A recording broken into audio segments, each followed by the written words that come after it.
భారత వ్యతిరేకి ఇంకిలాబ్ మోర్చా నేత షరీఫ్ ఉస్మాన్ హాదీ ఆదర్శాలను ముందుకు తీసుకెళ్తాడంట.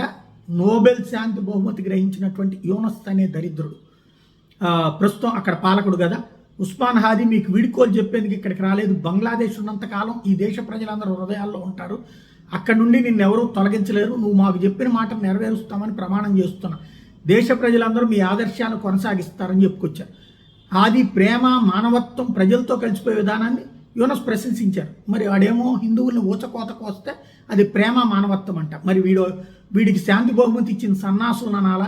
నోబెల్ అనేటటువంటి పనికిమాలిన సన్నాసులు చేసేటటువంటి అవార్డులు ఇట్లాంటి వెధవలకే అన్న విషయం ఇక్కడ గుర్తుపెట్టుకోవాలన్నమాట.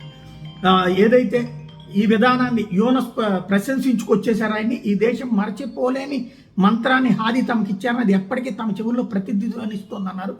ప్రపంచం ముందు బంగ్లా తలెత్తుకుని ఉంటుంది, ఎవరి వద్ద తలవంచదంటూ వ్యాఖ్యానించుకొచ్చారు.